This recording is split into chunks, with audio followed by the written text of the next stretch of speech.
understand you and they accept you for who you are without judgment. They don't try to judge you. They do not try to manipulate you and change you, but they accept you the way you are.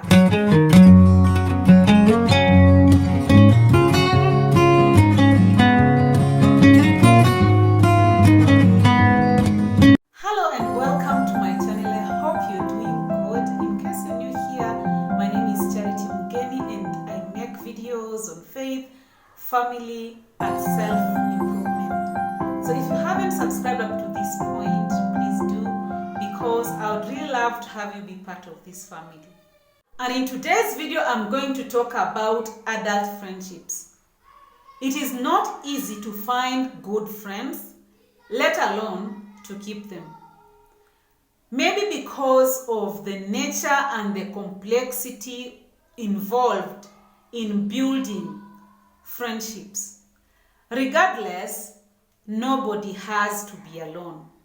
The world is full of so many people, so many wonderful souls that are just yearning to connect with one another. Maybe the solution is not finding new friends, but the solution might be finding our belonging or finding our place in whichever friendships or relationships that we already have. As per my understanding, friendships happen in the loop.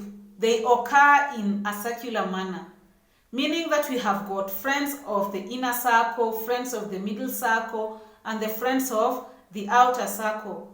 So for you to identify the place where you belong, you need to understand how the inner circle, the middle circle, and the outer circle works.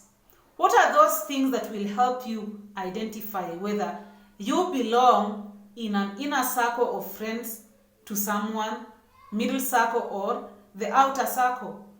Those are some of the things that I'm going to just shed light about in a minute. To figure out whether you belong in the inner circle of friendships, you look at the level of self-disclosure, trust, and loyalty. How much does that person or those friends open up to you?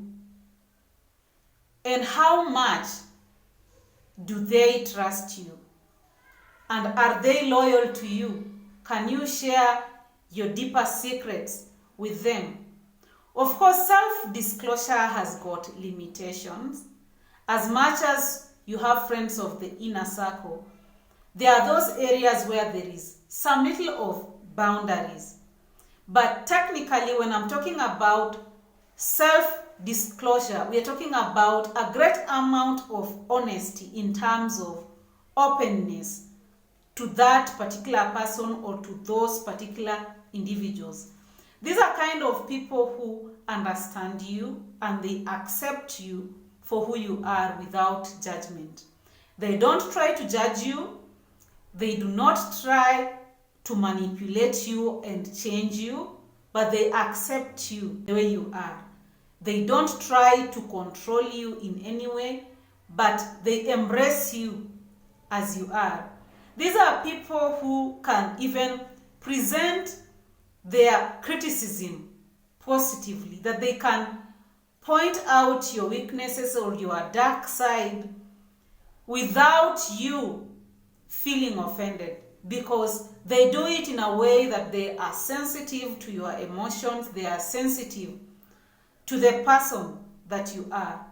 Those are people in the inner circle. You can count on them and they can count on you. They show up during hard times or difficult times, and even good times. They show up to celebrate with you, to just be with you, and they know to some extent some of the challenges that you go through as a person. So they are able to stand with you even in difficult times. So if you have those kind of friends, then know that they belong to your inner circle, or you belong to their inner circle. And when it comes to the middle circle, these are friends that are close to you, yes, but not as in so much depth as those in the inner circle. So there is some level of control when it comes to self-disclosure, because there is limited loyalty, there is limited trust, and when it comes to reliability and care, you can count on them or you may not count on them, but they are part and parcel of your life. So you need to accept them the way they are, according to whichever level they are in. So that will help you figure out how to connect with them, how to enrich that friendship according to that level. Then there are those friends on the outer circle. These are kind of friends who know you by name. You also know them by name, but your connection is just on the surface. You cannot count on them in terms of self-disclosure. You cannot trust them. You cannot rely on them. You cannot count on them when you are in need. Yes, they might show up to celebrate you when they hear your success, just by the virtue that they know you. But there is no that in-depth connection. I hope understanding these three levels of connection helps you to find your place and identify the place where you belong, so that you can establish boundaries and know how to enrich those friendships that you already have, and even those ones that you are going to establish even in the coming future. If you're still watching this video up to now, please don't forget to subscribe or give this video a like. See you in the next one. Bye bye.